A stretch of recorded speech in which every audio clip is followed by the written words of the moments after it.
হিমালয়ের নীরবতার মাঝে বরফ গলা জলের কলকল শব্দে কান পাতলেই আপনি শুনতে পাবেন এক পৌরাণিক গল্প, যে গল্পের মধ্যে লুকিয়ে আছে গঙ্গা মায়ের স্বর্গ থেকে মাটিতে নেমে আসার কাহিনী। আজ যাত্রা করব সেই পবিত্র ভূমিতে। সমুদ্রপৃষ্ঠ থেকে প্রায় 3100 মিটার উচ্চতায় গঙ্গা মায়ের উচ্ছ্বাসিত জলের কাছে দাঁড়িয়ে মনে হয় এখানে প্রকৃতি শুধু এক মন্দির নয়, এ হলো এক আত্মদর্শন। ঠিক ধরেছেন, আজ আমরা চলেছি ভারতের 4 ধামের অন্যতম গঙ্গোত্রী ধামে। তাহলে চলুন সবাই মিলে বেরিয়ে পড়ি গঙ্গোত্রী ধামের উদ্দেশ্যে। আমরা ভোর 4:10 নাগাদ উত্তরকাশীর ভারত সেবাশ্রম সংঘ থেকে বেরিয়ে পড়লাম জিপ স্ট্যান্ডে যাওয়ার উদ্দেশ্যে।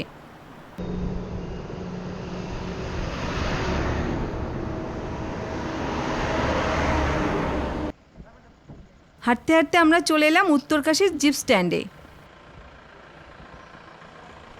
ধীরে ধীরে পৌঁছে গেলাম টিকিট কাউন্টারে। গঙ্গোত্রী ধাম আমরা শেয়ার গাড়িতে যাব। শেয়ার গাড়িতে প্রত্যেকের ভাড়া নিল 300 টাকা করে। ঠিক 5:30টায় জিপ স্ট্যান্ড থেকে গাড়ি ছেড়ে দিল। আপনি নিশ্চয়ই ভাবছেন আমি হঠাৎ করে উত্তরকাশীর ভারত সেবাশ্রম সঙ্গে পৌঁছালাম কিভাবে। এর আগে আরও 2টো এপিসোড দেওয়া আছে, সেখানে আপনি দেখতে পাবেন আমরা কলকাতা থেকে উত্তরকাশীর ভারত সেবাশ্রম সংঘ পর্যন্ত পৌঁছলাম কিভাবে, উত্তরকাশীতে কি কি দেখার আছে এবং সেগুলো কিভাবে সহজে দর্শন করা যায়। আমাদের উত্তরকাশীর ভ্রমণের সব তথ্যই দেওয়া আছে সেখানে। আপনার জন্য ডেসক্রিপশন বক্সে ভিডিও 2টো লিঙ্ক দিয়ে দিলাম।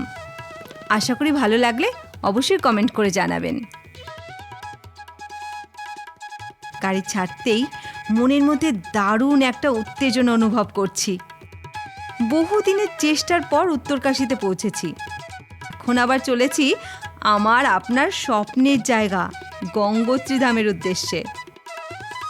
সঙ্গে থাকুন, আজকে যাত্রার শুরু থেকে শেষ পর্যন্ত সব কিছু পুঙ্খানুপুঙ্খ দেখানোর চেষ্টা করব। এছাড়াও এই ভিডিওতে আপনারা দেখবেন গঙ্গোত্রী ধামে পৌঁছে কিভাবে পুজো দেবেন, কোথায় থাকবেন, খাবেন, কেমন খরচ হতে পারে সবটাই।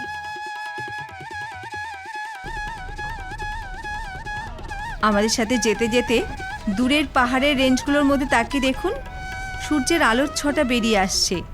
বেশ সুন্দর লাগছে দেখতে। উত্তরকাশী থেকে প্রায় 8 থেকে 10 কিলোমিটার এগিয়ে এসে আমরা পৌঁছে গেছি মানেরি চেকপোস্টে। এখানে 4 ধাম যাত্রার প্রত্যেক যাত্রীর রেজিস্ট্রেশন ও ডকুমেন্টস চেক করা হয়। এবারে আপনাদেরকে আমরা বলি এখানে আসার জন্য আমরা রেজিস্ট্রেশন কিভাবে করিয়েছিলাম। 4 ধাম যাত্রায় আসার 1 মাস আগে আমরা উত্তরাখণ্ড ট্যুরিজমের 4 ধাম যাত্রার সাইডে গিয়ে অনলাইনে সবার নাম রেজিস্ট্রেশন করিয়েছিলাম। এখানে অনলাইন থেকে পাওয়া ডকুমেন্টারি চেকিং করা হচ্ছে। আমাদের গাড়ির সকল যাত্রীর রেজিস্ট্রেশন চেকিং হয়ে গেলে আবার গাড়িতে এসে বসলাম। চেকিং জোন থেকে গাড়ি ছেড়ে বেরিয়ে এলো। সামনের দিকে তাকিয়ে দেখুন, সূর্যের আভায় পথটা কি সুন্দর লাগছে।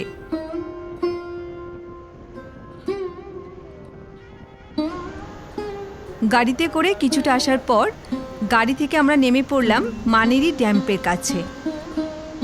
সামনেই আমাদের রয়েছে মানেরি ড্যাম্প, এখানকার বিখ্যাত একটা দর্শনীয় স্থান। সকালের শান্ত ও স্নিগ্ধ সূর্যের আলো ড্যাম্পের জলের ওপরে পড়ে কি অপূর্ব লাগছে। ভাগীরথী নদীর জল সংরক্ষণ ও বিদ্যুৎ উৎপাদনের জন্য এই বাঁধ তৈরি করা হয়েছিল 1960 সালে। বলতেই হবে এই মানেরি ড্যাম গঙ্গোত্রী যাওয়ার পথে সৌন্দর্যকে অনেক গুণ বাড়িয়ে দিয়েছে।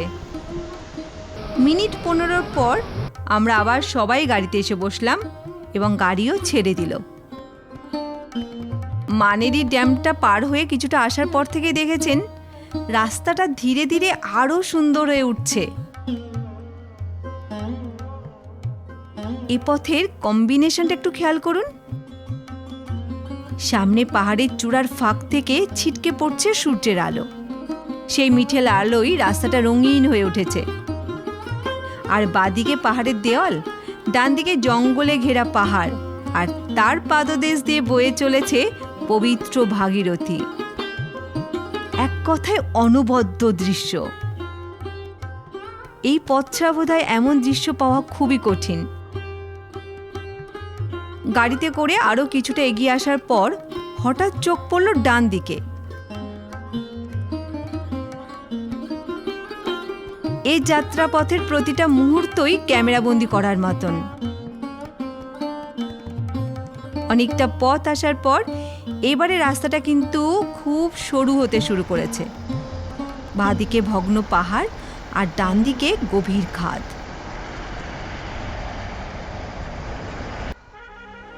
আর কার কি হচ্ছে জানি না, তবে সত্যি বলতে কি এইরকম মোড়গুলো আসলেই আমার হার্টবিটটা বেশ দ্রুত গতিতে ধাক্কা দিচ্ছে, তা ভালোই বুঝতে পারছি।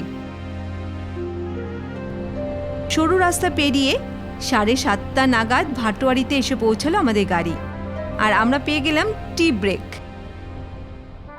মাত্র 20 মিনিটের ব্রেক। সকলেই চায়ের দোকানে লাইন দিয়েছে। আমার যেহেতু চায়ের নেশা নেই, সেই সুযোগে আমি এখানকার প্রাকৃতিক সৌন্দর্যকে ক্যামেরাবন্দি করতে লাগলাম। ইচ্ছা হলে চা তো পরেও খেতে পারবো, কিন্তু এমন সুযোগকে হাতছাড়া করা যাবে না। এখন দেখলেন রাস্তার একদিকের দৃশ্য, এবার আপনাদেরকে দেখাবো রাস্তার অন্য পাড়ের সৌন্দর্য। কি অদ্ভুত না বলুন? রাস্তার এক পাশের দৃশ্যপটের সাথে অন্য পাশের কোনো মিল নেই। একদম দুটো প্রান্ত দুরকম সৌন্দর্য দিয়ে ভরে আছে। সময় শেষ হতেই ভাটোয়ারি থেকে আমাদেরকে নিয়ে গাড়ি ছেড়ে দিল। আমি দূরের পানে চোখ রেখে এগিয়ে চলেছি। পাহাড়ের বৈচিত্র্য যদি আপনি ভালোবাসেন, তাহলে একবার হলেও এই পথে আসুন। ঝর্ণা, ঢেউ খেলানো পাহাড়, জঙ্গল, নদী সব একসাথে পাবেন। মনটা ভরে যাবে। এটা হলো ভাটোয়ারি ব্রিজ। ভাটোয়ারির ব্রিজ পার হতেই রাস্তার রূপটা অনেকটাই বদলে গেল মনে হলো। উঁচু পাহাড়, ঠান্ডা বাতাস আর ভাগীরথীর শব্দ। যত এগোচ্ছি মনে হচ্ছে আমরা প্রকৃতির আরো গভীরে ঢুকে পড়ছি। যতই ভাবছি আপনাদেরকে রাস্তাটা অল্প দেখিয়ে তাড়াতাড়ি গঙ্গোত্রীতে পৌঁছে দেব, কিন্তু পারছি কোথায়। পথের সৌন্দর্যে চোখ ঠিক আটকে যাচ্ছে।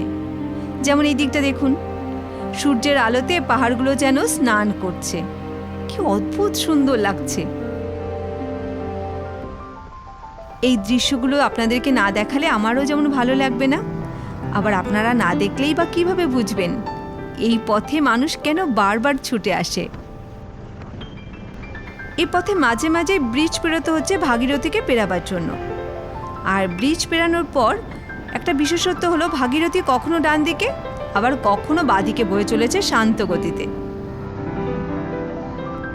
আপনি যতই ভাবুন না কেন চোখ বন্ধ করে থাকবেন, তা কিছুতেই হবে না, কারণ এতটা দূরত্ব জার্নিতেও ক্লান্তি অনুভব করবেন না। প্রকৃতি নেশা ধরিয়ে দিয়ে পথের সমস্ত ক্লান্তি দূর করে দেবে আপনার।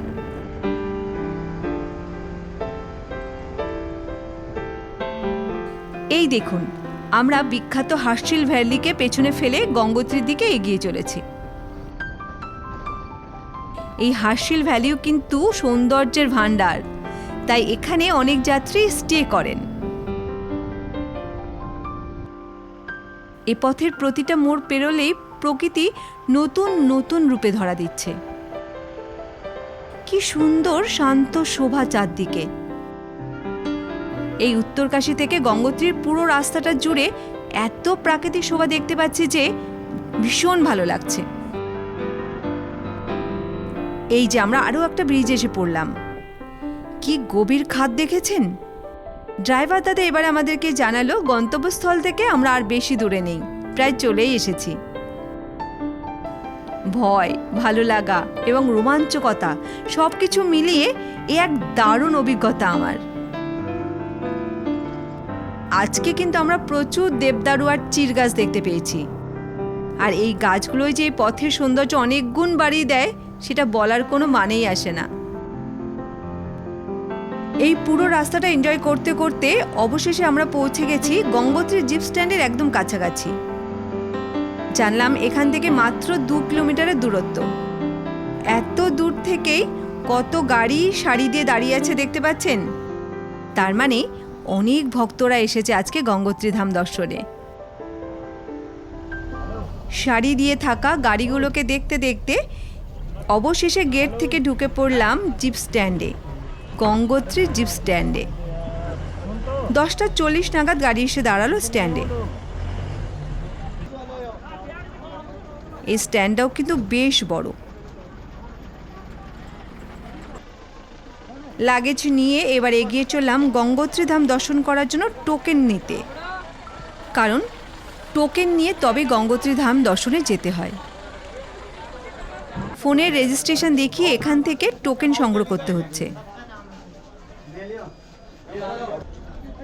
টোকেন সংগ্রহ করা তো হলো, এবারে এগিয়ে চলেছি থাকার জায়গার ব্যবস্থা করতে। এখান থেকে গঙ্গোত্রী ধামের মন্দির মাত্র 1/2 কিলোমিটার দূরে। যারা হাঁটতে পারবেন না তারা কিন্তু এই চেয়ারগুলোতে করে যেতে পারেন। যাওয়া ও আসায় 500 টাকার মতো খরচ আছে। রাস্তার দুধারে ছোট বড় অনেক হোটেল আছে, তবে খোঁজ নিয়ে দেখলাম রেন্ট কিন্তু এখানে বেশ বেশি। তার একটাই কারণ, এখন অনেক দর্শনার্থী ভিড় রয়েছে আর সবাই চায় একটু মন্দিরের কাছে থাকতে। তবে আমরা চললাম একটু ভেতরের দিকে। গাড়ির ড্রাইভার দাদা আমাদেরকে একটা ঠিকানা দিয়ে বলেছে সেখানে তুলনামূলক কম বাজেটে মোটামুটি ভালো ঘরই পাওয়া যাবে এবং মন্দির থেকে খুব বেশি দূরে নয়। বয়ে চলা ভাগীরথীর পাশের রাস্তা ধরে হাঁটতে হাঁটতে পৌঁছে গেলাম গঙ্গোত্রীর ডান্ডি আশ্রমে।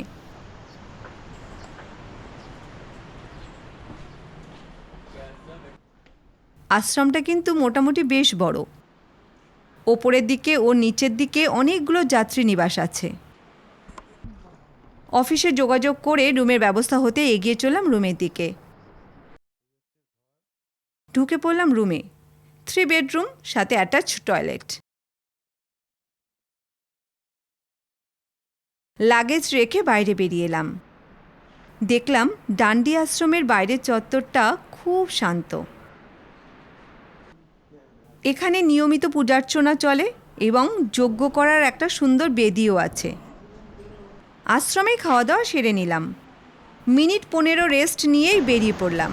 ডান্ডি আশ্রম থেকে বেরিয়েই সামনের দিকের এইরকম একটা সুন্দর দৃশ্য রয়েছে।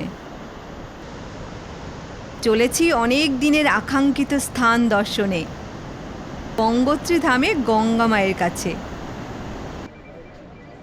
দোকানপাটের মধ্যে দিয়ে রাস্তা চলে গেছে সামনের দিকে। রাস্তার দুধারেই মায়ের পুজো দেবার জন্য অনেক ডালার দোকান সহ অন্যান্য দোকানও দেখতে পাচ্ছি। মায়ের মন্দিরে যাবার রাস্তাটা কিন্তু বেশ জমজমাট। ওই যে বললাম অনেক ভক্ত যে এসেছে তার প্রমাণ হচ্ছে রাস্তাতেই। হাঁটতে হাঁটতে আমরা অল্প কিছুক্ষণের মধ্যেই চলে এসেছি মন্দিরে যাবার গেটের কাছে। এবারে যতই এগোচ্ছি ততই আলাদা একটা অনুভূতি অনুভব করছি নিজের মনের মধ্যে। আর মাত্র অল্প কিছুক্ষণের অপেক্ষা। মন্দির চত্বরে এসে দেখলাম অনেক দর্শনার্থী আমাদের আসার আগেই চলে এসেছে মন্দির দর্শন করতে।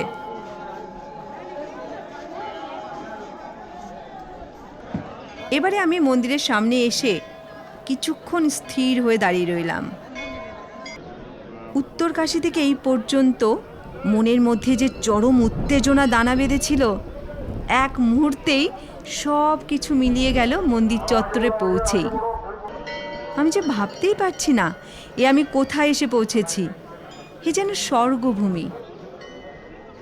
লাইন দিয়ে মায়ের মন্দিরে প্রবেশ করতে হয়, কিন্তু ভেতরে ফটোগ্রাফির অনুমতি নেই, তাই আপনাদেরকে গর্ভগৃহ দেখাতে পারলাম না। আমি ক্যামেরা বন্ধ করে চললাম গর্ভ মন্দিরে। গর্ভমন্দিরে ঢুকে বেদিতে মায়ের দর্শন হলো। এত মানুষের ভিড় ভেতরে আপনি কিন্তু নিয়ম মেনে বিনা ঠেলাঠেলিতেই সুন্দর পুজো দিতে পারবেন। পুজো দিয়ে বাইরে বেরিয়ে এলাম। এবারে আপনাদেরকে নিয়ে এগিয়ে চলেছি গঙ্গার জলধারার কাছে। গঙ্গোত্রী অর্থাৎ গঙ্গা মা পৃথিবীতে যেখান থেকে উৎপন্ন হয়েছে।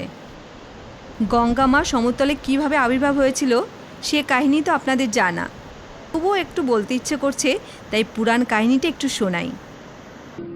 অযোধ্যার সূর্যবংশীয় সগর রাজা সমগ্র সাম্রাজ্যের অধিপতি হওয়ার জন্য অশ্বমেধ যজ্ঞের আয়োজন করেন। নিয়ম অনুযায়ী একটা ঘোড়া ছাড়া হয়। ওই ঘোড়া যদি সব রাজ্য ঘুরে আবার একই জায়গায় ফিরে আসে তবে ওই অশ্ব দিয়েই কিন্তু অশ্বমেধ যজ্ঞ করা হয়। সগর রাজার ঘোড়া যখন একের পর এক রাজ্য বিনা বাধায় অতিক্রম করছে তখন ইন্দ্রদেবের ভয় হয়। এই যজ্ঞ সম্পন্ন করতে পারলে দেবতাদের আশীর্বাদের পরম শক্তিশালী হয়ে সগর রাজা তার সিংহাসন ছিনিয়ে নিতে পারেন। তখন ইন্দ্রদেব চালাকি করে ওই অশ্বকে কপিল মুনির অজান্তেই তার আশ্রমে বেঁধে রেখে যায়। এদিকে ঘোড়া ফেরার সময় পেরিয়ে গেলে রাজার 60,000 ছেলে ঘোড়া খুঁজতে বের হয়। খুঁজতে খুঁজতে তারা কপিল মুনির আশ্রমে ঘোড়া দেখে তাকেই অপরাধী বলে তারা মনে করেন। মাথা গরম করে রাজপুত্ররা কপিল মুনির ধ্যান ভাঙায়। ব্যাস, বিরক্ত হয়ে কপিল মুনির চোখ খুলতেই রাজার ছেলেরা ভস্ম হয়ে যায়। খবর পেয়ে রাজা কপিল মুনির কাছে ক্ষমা প্রার্থনা করেন, ছেলেদের আত্মার মুক্তির পথ জানতে চান। তখন মুনি শান্ত হয়ে বলেন, স্বয়ং মা গঙ্গা যদি এখানে এসে ভস্মের ছাই ধুয়ে দেন তবেই রাজার ছেলেদের আত্মার মুক্তি পেতে পারে। রাজা সগরের 4র্থ প্রজন্মের বংশধর, অর্থাৎ রাজা সগরের পুত্র অশ্মাঞ্চ, অশ্মাঞ্চের পুত্র অংশুমান, তার পুত্র দিলীপ, দিলীপের পুত্র ভগীরথ এই কঠোর দায়িত্ব পালনের ভার নেয়। রাজা ভগীরথ গঙ্গোত্রী ধামে এসে এখানে একটি শিলার ওপরে এক পায়ে দাঁড়িয়ে 5,500 বছর ধরে ব্রহ্মা তপস্যা করে সৃষ্টিকর্তাকে সন্তুষ্ট করেন। ব্রহ্মা রাজা ভগীরথকে দর্শন দিয়ে জানান, গঙ্গার প্রবল বেগ পৃথিবী ধারণ করতে পারবে না, ধ্বংস হয়ে যাবে। তখন রাজা ভগীরথ তপস্যা দ্বারা শিব ঠাকুরকে প্রসন্ন করেন। শিব ঠাকুর কথা দেন মা গঙ্গার স্রোত তার জটায় ধারণ করবেন। এরপর ভগীরথের তপস্যা স্থলেই যখন মা গঙ্গা আকাশ থেকে ঝাঁপিয়ে পড়েন তখন শিব ঠাকুর এখানেই গঙ্গা স্রোতকে জটায় ধারণ করে ধীরে ধীরে মা গঙ্গাকে পৃথিবীতে প্রবাহিত করেন। ভগীরথ ও মা গঙ্গা উভয়েই রওনা দেন বর্তমানের পশ্চিমবঙ্গের গঙ্গাসাগরের উদ্দেশ্যে, যেখানে কপিল মুনির আশ্রম আজও রয়েছে। ভগীরথের তপস্যায় মা গঙ্গা পৃথিবীতে আসেন, তাই গঙ্গার আর এক নাম হয় ভাগীরথী। আর এই গঙ্গোত্রী ধাম গঙ্গা মায়ের উৎপত্তি স্থল হিসাবে পবিত্র ভূমিতে পরিণত হয়। এই ভূমি দর্শন করা মানুষ চক্ষে স্বর্গভূমি দর্শনের সমতুল্য। এই তীর্থক্ষেত্র দর্শনের পর অবশ্যই মনে মনে হলেও একবার বলে উঠুন, জয় গঙ্গা মায়ের জয়। মায়ের মন্দিরের পাশেই আছে ভোলানাথের মন্দির। গর্ভমন্দিরে প্রবেশ করে দর্শন করলাম মহাদেবকে। মহাদেব এবং মা গঙ্গার একসাথে দর্শন এ যেন পরম পাওয়া। এবারে চলুন আপনাদেরকে নিয়ে যাব এখানকার আরও একটা বিখ্যাত স্থান দর্শনে। গঙ্গা মায়ের মন্দির থেকে কিছুটা এগিয়ে এসেই ছোট্ট এই মন্দিরটা রয়েছে সামনে। এই মন্দিরের মধ্যেই রয়েছে সেই পবিত্র শিলাখণ্ড। সামনেই আমরা দেখতে পাচ্ছি ভগীরথ শিলা, যে শিলার উপর দাঁড়িয়ে রাজা ভগীরথ তপস্যা করেছিলেন। শিলার ঠিক পাশেই রাজা ভগীরথের মূর্তি স্থাপন করা হয়েছে। কিছুক্ষণ দাঁড়িয়ে রাজা ভগীরথ ও ভগীরথ শিলা দর্শন করে বাইরে বেরিয়ে এলাম। ভগীরথ মন্দিরের ঠিক পাশ থেকেই মা গঙ্গা বয়ে চলেছে তার নিজস্ব ছন্দে। ভগীরথ মন্দিরের কাছেই রয়েছে শ্রী গণেশের মন্দির। সুন্দর গণেশজির বিগ্রহ। পাশের মন্দিরের বেদিতে মা কালী, মা লক্ষ্মী ও মা সরস্বতী অধিষ্ঠান করছেন। এরপর আমরা চলে এলাম মা দুর্গার মন্দিরে। প্রতিটা মূর্তির মধ্যে যে প্রাণ আছে সেটা এখানে ঢুকলেই বোঝা যায়। উত্তরকাশী থেকে বেরানোর সময়ও ভাবতেও পারিনি এত সহজে এত সুন্দরভাবে দর্শন পাবো গঙ্গোত্রী ধামের। সবই ওই মায়েরই কৃপা। গঙ্গাপাড়ে বিভিন্ন ধর্মীয় আচার অনুষ্ঠানের ব্যবস্থাও আছে। কি বন্ধুরা, কেমন লাগছে আজ গঙ্গোত্রী ধাম দর্শন করে? আমি তো আনন্দে আত্মহারা হয়ে ভাষায় ভুলে যাচ্ছি কিভাবে এই পবিত্র ধামের বর্ণনা করব আপনাদের কাছে। আমার খুশির মাত্রা আপনারা নিশ্চয়ই আঁচ করতে পারছেন। তবে আপনাদের মনের কথা আমাকে কমেন্ট করে জানাবেন। যদিও এখনও সন্ধ্যারতি দেখা বাকি, সেই শুভক্ষণের অপেক্ষায় কিন্তু বসে আছি। আমি চেষ্টা করেছি এখানকার দর্শনীয় বিষয়গুলো যতটা বেশি আপনাদেরকে দেখানো যায়, কারণ এই তীর্থস্থান তো শুধু দর্শন নয়, এ যেন যুগ যুগ ধরে গঙ্গা মায়ের বন্দনার গৌরব গাথা। আমি অনেকটা সময় পরম প্রাপ্তি ও একরাশ মুগ্ধতা নিয়ে গঙ্গা মায়ের তীরেই বসে থাকলাম। এখানে আসার পর মনে যে শান্তি পাওয়া যায় তা বহুমূল্য ধনসম্পত্তির তুলনায় অনেক অনেক গুণ দামি। এ দাম শুধু অন্তরাত্মা থেকেই বোঝা যায়। বুঝতে পারছি মনটা আমার নিজের বশে নেই আজ। তবে সন্ধ্যা হতে এখনো অনেকটা সময় বাকি, তাই কিছুক্ষণ বিশ্রাম নিতে ফিরে চললাম ডান্ডি আশ্রমে। অল্প কিছুক্ষণ বিশ্রাম নিলাম। সন্ধ্যা হওয়ার আগেই ফিরে চললাম সন্ধ্যা আরতি দেখার জন্য গঙ্গোত্রী ধামের দিকে। কিছুক্ষণের মধ্যেই পৌঁছে গেলাম গঙ্গার পাড়ে। বিকেল পেরিয়ে সন্ধ্যা নামছে। ইতিমধ্যেই অনেক ভক্তজন গঙ্গা পাড়ে উপস্থিত হয়েছেন গঙ্গোত্রী ধামের সন্ধ্যায় সন্ধ্যারতি দেখার জন্য। আমাদের চোখের সামনেই শুরু হলো আরতির আয়োজন। প্রথমে গানের মাধ্যমে গঙ্গা মায়ের বন্দনা শুরু হলো। আমার মনে হলো গঙ্গারতি শুরু হতেই গঙ্গা মায়ের জলধারার উচ্ছলতা আগের থেকেও অনেকটা বেড়ে গেছে। ভজন শেষে শঙ্খধ্বনি দিয়ে শুরু হলো আরতি অনুষ্ঠান। আর কথা নয়, এবার চুপ করার পালা। এই সময়টা আমার মতো জানি আপনাদেরও মন উদাস হয়ে যায়, কথা বলতে বা শুনতে ভালো লাগে না।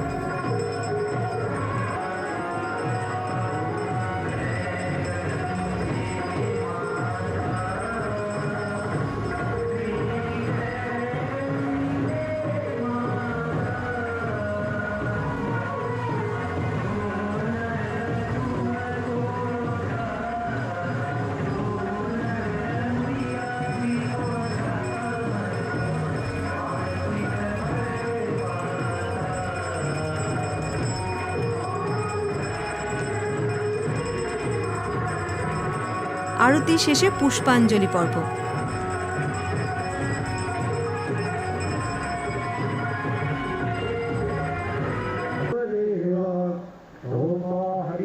অপূর্ব পরিবেশ চারদিকে। বেশ ভক্তিযুক্ত স্থানে সুন্দরভাবে কাটছে আজকের সন্ধ্যেটা। এরপর আমরা সকলে ধীরে ধীরে তাপ গ্রহণ করলাম প্রদীপের। এখানকার সন্ধ্যারতি শেষ হতেই সকলে ধীরে ধীরে গঙ্গা মন্দিরের দিকে এগিয়ে চলেছে, কারণ এখন গঙ্গা মন্দিরের আরতি এবং পূজার্চনা শুরু হবে। গঙ্গা মন্দিরের কাছে এসে অবাক হয়ে গেলাম, কি সুন্দর লাগছে চারদিক। দিনে এক রূপ দেখেছি, রাতে একেবারে অন্য রূপে দেখছি। পাহাড়ের অন্ধকার, নদীর চলার শব্দ, আকাশের লাল আভা আর তার সাথে গঙ্গোত্রী মন্দির সহ মন্দির চত্বরের এমন উজ্জ্বল শোভা, সব মিলিয়ে মাটিতে যেন স্বর্গ এসেছে নামি। মনের ভেতরে অনুভব করা অনুভূতি থেকে বলছি।